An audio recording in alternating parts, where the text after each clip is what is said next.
Akong mensahe is ang kamatayon nagpahinomdom kanato. Death reminds us. Kabalo ba mo nga, death is a reminder. So nasayod pa mo nga rin ang kamatayon usa ka kining pagpahinumdom o tigpahinumdom. Amen. Sumagan po ta. Heavenly Father, I want to ask you, God, right now, Lord, speak to us. Pinaagi sa imong pulong, pinaagi sa Espiritu Santo, by your Holy Spirit, God. Lord, I ask right now for the holy anointing of God for Pastor Mike, myself, sa Matag Usa, God, that every person today will receive from the Word of God and be encouraged, God, and reminded by your Word. And Father, for anyone here today that is not saved, that today they will hear the Word of truth that brings life in the name of Jesus. Amen. Amen. Now, verse 27, he said, "It is appointed for man to die once, but after this, the judgment." Sa versikulo 27 nagingon diri kay gikatakda na o gibutan ang tawo nga mamatay sa makausa ug tapos niya na hukom. Every one of us here have two appointments in life.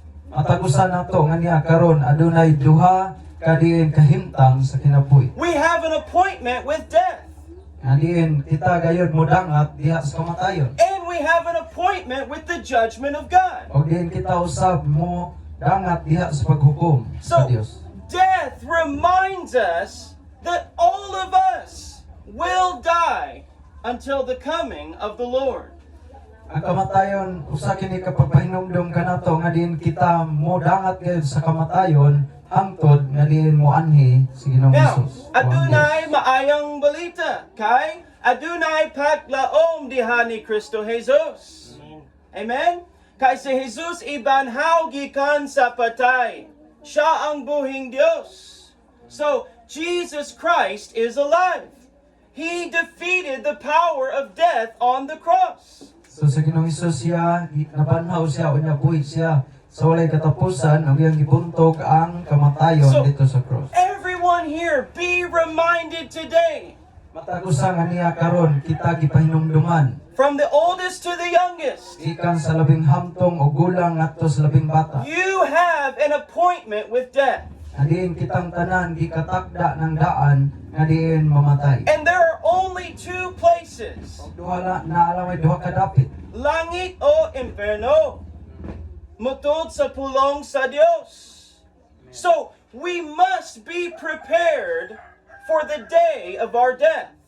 So kinahanglan day nga matagusa ka nato maandam sa adlaw sa atong kamatayon. That's why the Bible says today is the day of salvation. Mao ka na ang hinungdan nga ang kasulatan ng Biblia nagasulti nga karon mao ang adlaw sa kaluwasan. Whoever you are in this place, Bisan asa ka niining dapita. even if I don't know your name, Bisan pa nga wala ako makaila sa imong ngalan. God knows your name. Ang Dios nasayod sa imong ngalan. And on the day of judgment, Diya sa adlaw niya sa paghukom. He's going to open the book of life. Iyaha nga pagabuksan ang kining basahon diha sa kinabuhi. And He will look for your name. Og iyaha nga tan-awon pangitaon ang imong pangalan. Are you born again? Og din usab ka nga di na tawo pag-usab. Have you received the grace of God? Og nakadawat ba ka o nidawat ba ka sa See, grasya sa Dios. Many of us, we always think, well, there's more time.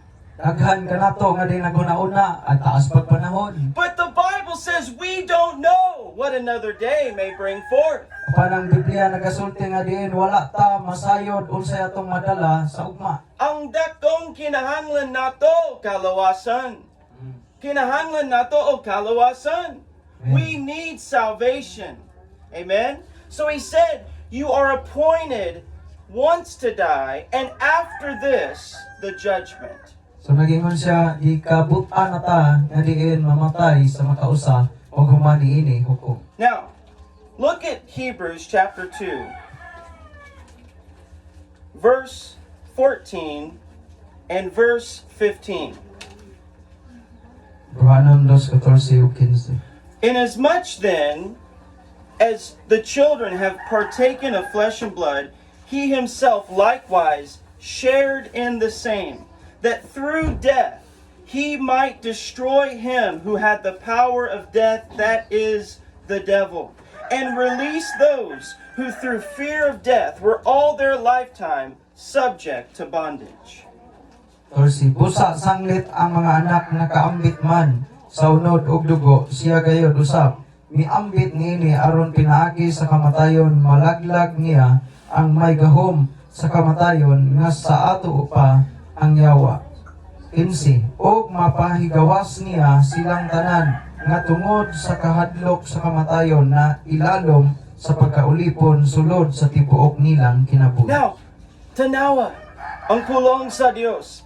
Si Jesus himself, it said he partook, he became flesh and blood, that he might destroy the power of death. Si Ginoong Hesus siya miambit niini nga unod ug dugo aron iyang malaglag ang gahom sa kamatayon. Why do we die? Nganong mamatay man gyud ta? Why do we suffer? Nganong moantos man ta? Because we live in a fallen world. Tungod kaya niya ta niining kalibutan nga makasala. Because this world is under the curse of sin. Tungod kay kining kalibutan na ilalong man sa tunglo tungod sa sala. Because of one man, Adam, Tungod sa usa ka tawo nga si Adan. he disobeyed the word of God. Siya wala mosunod diha sa pulong sa Ginoo. And the curse of sin entered the world. Ug mao kana ang hinungdan nga ang tunglo tungod sa sala misulod sa kalibutan. And hangtod karon kintang tanan nakasala batok sa Dios. Kinsa diri nga walay sala? Oh, kitang tanan kinahanglan nato ang grasya sa Dios. So, the Bible says Jesus became flesh and blood. So ang Biblia nagasulti nga si Ginoong Hesus siya niambit sa unod ug dugo. Now, think about the power of death. Na pamalandong ikining gahom sa kamatayon. Jesus Christ tasted death on the cross Si Ginoong Hesus misinati og kamatayon dito sa cross. for the sins of the world.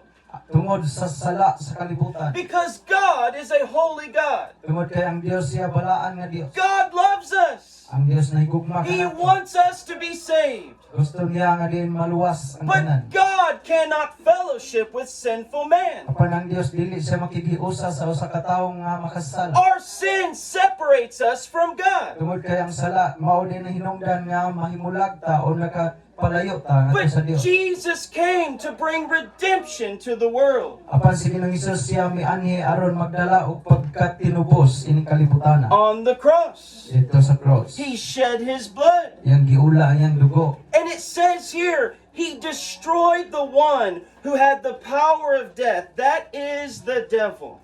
Kung nagingon sa dinhi nga diin iyaha nga diin laglagon ang gahom sa kamatayon nga mao ang yawa. Now, before the cross, So wala pa siya dito sa cross. Satan had the power of death. Si Satanas aduna siya ikagahom diha sa kamatayon. But in Revelation, Jesus said, I have the keys of hell and death. Pandiha sa libros pinadayag ningon si Ginoong Hesus, iyaha anaa kaniya ang yawi diha sa gangaan sa impierno ug sa kamatayon. Jesus defeated the power of death. Si Ginoong Hesus iyang gibuntog ang gahom sa And kamatayon. He gives a promise to the world. Og iyang nga gihatag ang saad alang sa kalibutan. If you believe in me, Nagingon siya kung mutuo mo kanako.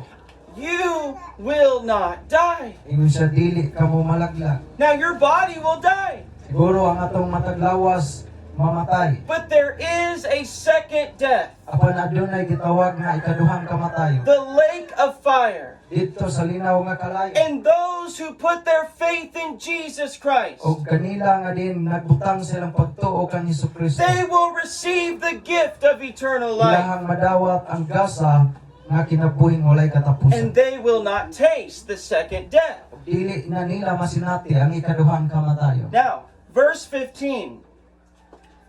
Release those who through fear of death were all their lifetime subject to bondage. Sa bersikulo 15, og mapahigawas niya silang tanan nga tungod sa kahadlok sa kamatayon. Now- Na ilalom sa pagkaulipon. Do you know the whole world is under the fear of death? So nahibalo ba mo nga ang tibok kalibutan na ilalom sa kahadlok na tungod sa kamatayon? The Bible says it was a bondage. It was the fear of death. Ingon ang kasulatan nga din kini usa ka kining pag-ulipon kaning pagkahadlok diha sa kamatayon. Now, from day to day, we don't often think about death. From day to day, we don't always think Ang about din death. sa matag adlaw na din siguro din maghuna-una ka na din dunay kamatayon. But when we are faced with death, there is a fear in the heart. Pag sa diha siguro nga din ikaw mag-atubang o kamatayon, so diha magsugod o diha mo bati ka o kahadlok sa kamatayon. But when you have eternal life, Paan sa diha nga din anaa ka sa kinabuhing dayon. the Bible says perfect love cast out all fear. Nag-ingon ang Biblia nga din ang hingpit nga gugma nagabuntog diha sa kahadlok. We know that we have been forgiven.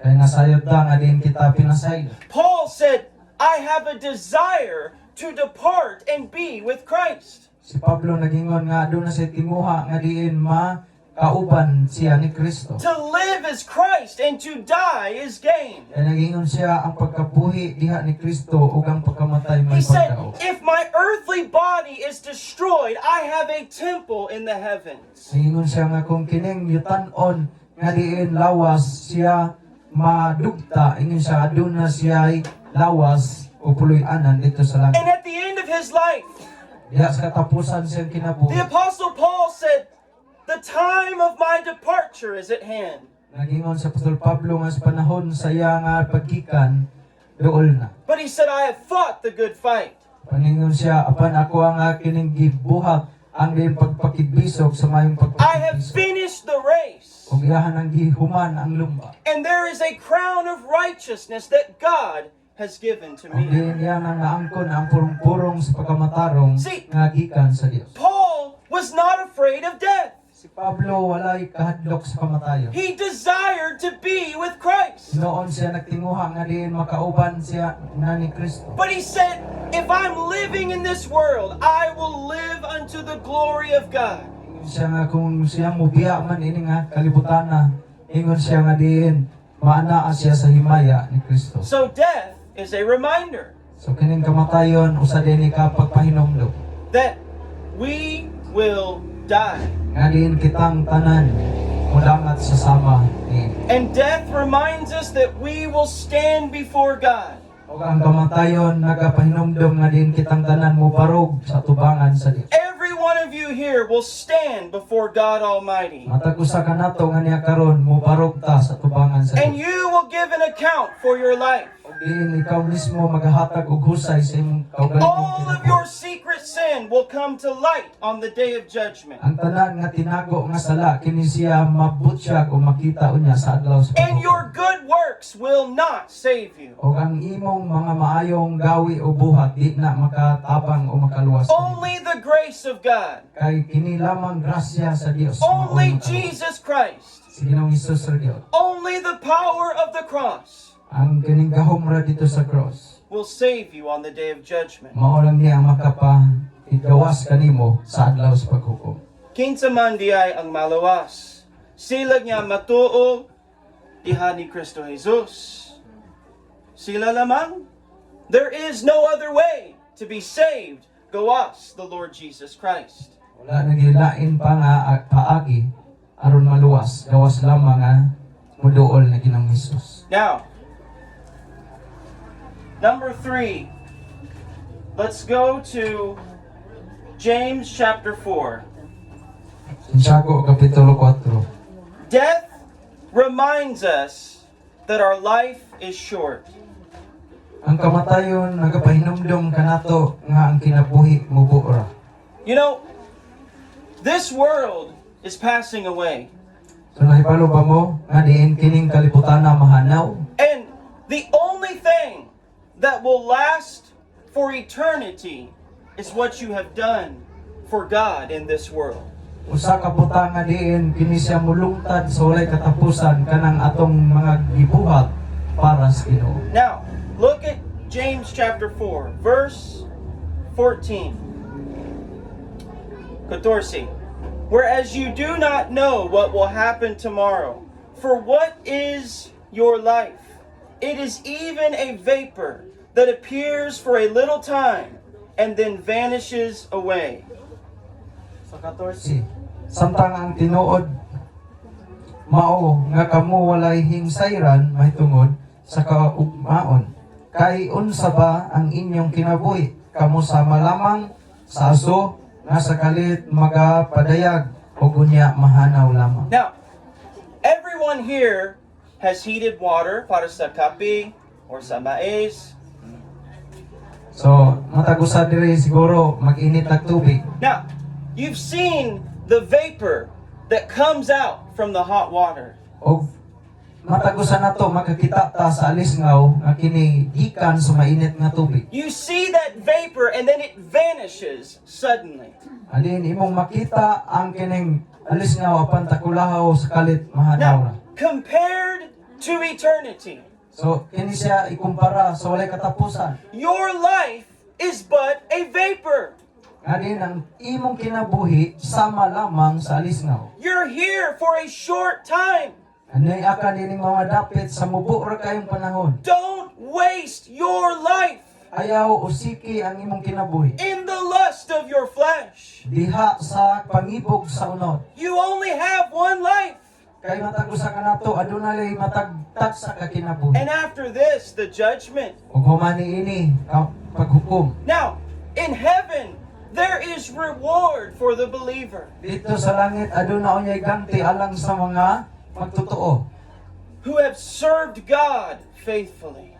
Silang nag-alagad sa Dios nga matinud-anon. Don't be distracted from the presence of God. Aliin dili kita mapugnan diha sa presensya sa Dios. Because God has a purpose for your life. Kaya ang Dios adunay katuyuan sa imong kinabuhi. To serve and to glorify the Lord Jesus Aron Christ. sa pag-alagad o paghimaya sa tong Ginoong sa Kristo. But many people waste their life. Padaghang mga katawhan ilaha nga din giusikan ang ilang kinabuhi. They are so focused on this world, they forget about eternity. Og din sila nakatumong lang niining kalibutan na og nakalimot sila sa walay katapusan. King David said, "Teach us to number our days." Si Haring David nagingon siya nga tudloi kami sa pag-ihap sa among mga adlaw. Now, life is short. Kaya ang kinabuhi mo buora. Death also reminds us to forgive. Ang kamatayon nagapahinumdum usab kanato sa paghatag og pagpasaylo. As Christ forgave us. Sama nga si Kristo na nagapasaylo kanato. When someone dies, there's no more chance to say, "I'm sorry, I forgive you." Sa dihang sa katawo namatay, wala na'y panahon nga diin maingon ta pasaylo ako. It reminds us to be kind. It reminds us to serve our spouse, our children, our family in the love of God. Kini siya nagpahinumdum kanato sa paghimo nato og maayo sa ato ang pamilya sa atong panimalay. It reminds us to take time for those that we love. Alin kini nagpahinumdum kanato nga diin muhatag-tag kining panahon kanila nga din atong gihigugma. Because our life is but a vapor. Kaya ang atong kinabuhi sama lamang sa alisngaw. Amen? Now, Amen. sa katapusan bahin, let's go to Hebrews, or 1 Corinthians chapter 15. Unang Korinto kapitulo 15. 1 Corinthians chapter 15, verse 19. So, death reminds us that this world is not our home. Ang kamatayon nagapahinumdum kanato nga kining kalibutan na dili kini mo'y tinuod natong puloy-anan. Do you know that para sa mga Kristohanan, the Word of God says we are pilgrims, we are passing through. No, nasayod ba mo nga diin alam sa mga Kristohanon kita mga langyaw lamang o dumuduong? This world is not our home. Kay kining kalibutan na dili man ni ato ang puloy-anan gayon. Paul said we have an eternal home in the heavens. Si Pablo nagaingon nga aduna kitay walay katapusan nga puloy-anan unya dito sa langit. Amen? Now look at 1 Corinthians 15, verse 19. If in this life only we have hope in Christ, we are of all men most miserable. So Paul said, if your only hope is in this life, you are of all men the most miserable. Ingon si Pablo nga kung ang imong paglaom inirang kalibutan na kita ang labing alaot nga tao ni kita ang labing alaot. Remember, Jesus said, don't store up treasures on earth where thieves break in and steal. Ingon si Ginoong Hesus nga ayaw kamo pag kiningtigom og mga bahandi dinis kalibutan tungod kay ang mga tulisan ug mga kawatan manguha mag-awat But ani. he said, store up for yourselves treasure in heaven. Apa nagingon siya hinuon pagtigom kamo bahandi dito sa langit. And the word says here, if we only have hope in this life, we are of all men the most miserable. So, again, he is speaking to those who don't see eternal life. So kung subliyon siya nakitsulti kanila nga din wala makakita sa kinabuhing walay He's katapusan. speaking of those who have no hope in Jesus Christ. Siya nakitsulti kanila nga din walay paglaom diha ni Kristo. See, Jesus said, what will it profit a man if you gain the whole world and you lose your very soul? Sa Ginoong Hesus nagingon, unsa may kapuslanan kung maangkon sa tawo ang tibok kalibutan, unya mawad-an ka sa imong kalag kapildihan ka. Many people have great riches. Adunay daghang mga tawo nga din aduna sila kining kadato. They have great success, Aduna sila dagkong mga kalampusan. but they do not have hope in the Lord Jesus Apan Christ. wala nila maangkon na mabatunan ang paglaom diha ni Kristo. Amen. So as we close today, death reminds us of the one who died and rose from the dead. Ang kamatayon kini siya nagapahinomdom kanato sa usa nga diin namatay ug nabanhaw gikan sa mga patay. Verse 20, but now Christ is risen from the dead. But now Christ is risen from the dead. O karon si Ginoong Jesucristo nabuhi pag-usab, nabanhaw gikan sa mga patay. Verse 22, for as in Adam all die, even so in Christ all shall be made alive.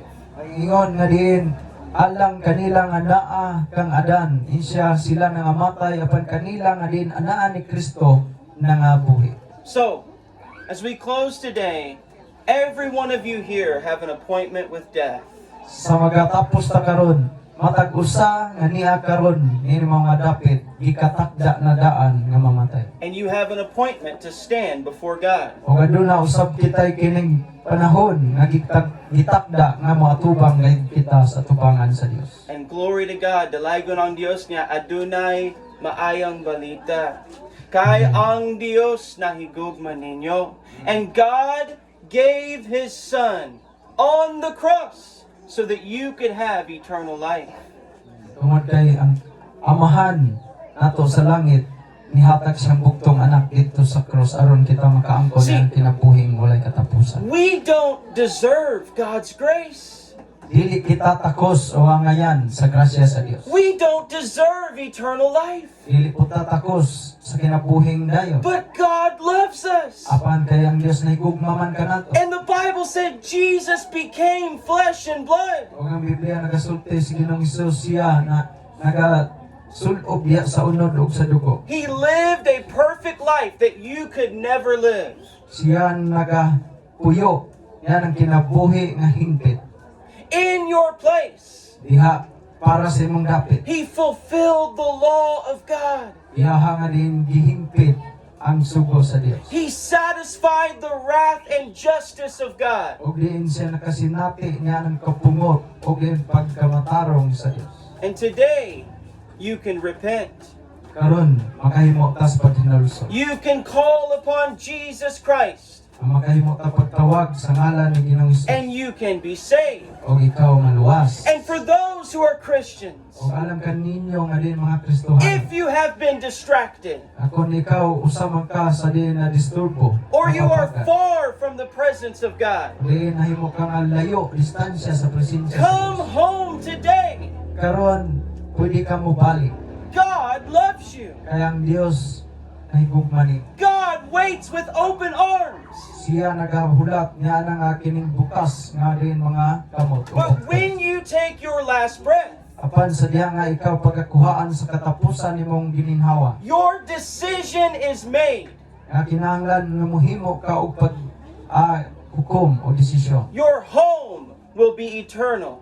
Ang imo nga mahimo nimo nga puloy-anan nga walay katapusan. Now, today you have heard the word of God, Karon nga nagadungog ka sa pulong sa Dios. and you can receive the grace of God Nga din ikaw makadawat sa grasya sa Dios. if you will repent O ikaw maghinulsol. and call upon Jesus O Christ. matawag sa ngalan ng Ginoong Hesus. Amen. Amen. So, not only did Jesus die, he tasted death, but then he rose and he defeated the power of death. Dili lamang si Ginoong Hesus nisinatid kamatayon o diin iya nga gibuntog ang gahom sa kamatayon kundi siya usab nabanhaw o nabuhi pag-usab. Amen? Amen. So, mga ekson, mga puta.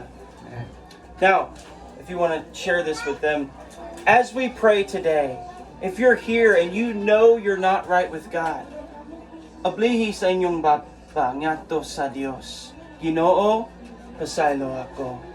Lord God, forgive me of my sin. Jesus Christ, I believe that you are the Son of God. Today, I'm coming back home to the cross of the Lord Jesus Christ. Maybe you can share that and then I'll pray. And then ablihan nimo ang imong nga baba kanya karon makahimo ka nga din mabalik diha sa panimalay sa Dios. Even in your weakness, Bisan pa sa imong kaluyahon, even in your sin, bisan pa sa imong kasalanan, come to Christ as you are so duol kang Ginoong Hesus ang ingon na ang imong kaugalingon. and receive the grace of God. O dawata ang grasya sa Dios. Hear the voice of God. Diin naminaw ka sa pulong sa Ginoo. Do not harden your heart. Ayun sa ayaw patig-aha ang imong kasing-kasing. Today is the day of salvation. Kay karon mao ang adlaw sa kaluwasan. Amen? So, Magampota, I'm going to pray briefly and then I'll give to Pastor Mike for the closing. So, Father, in the name of Jesus Christ, Lord, even though, as your word says, that kamatayon is a great sting, and in fact, it is our enemy, God. But, Lord, even in death, we are reminded of Jesus Christ, the one who died on the cross and rose again, that we might have eternal life. Lord God, today you are extending your hand of grace for every person in this place today. So, Father, Ginoo, pasaylo kami. Pasaylo ako. Forgive us sa among mga sala, sa among kasalanan.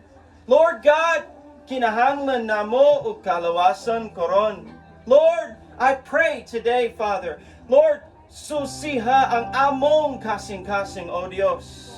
Lord, search your people today sa imong katawan or sila nga layo gikan sa imong presensya karon. Oh God, speak to their life today. Lord, even though we are all weak vessels, but you are a mighty God. Father, today, reach out. Oh God. And we even know, God, that, Lord, our sister Virginia, we rejoice that she is in heaven. Tungod sa grasya sa Dios. God, we rejoice that a child of God has gone home to be with the Lord Jesus Christ. God, let every person here not leave this place until they have repented and been made right with God. Lord God, you are good, you are faithful, you are indeed the God of all creation.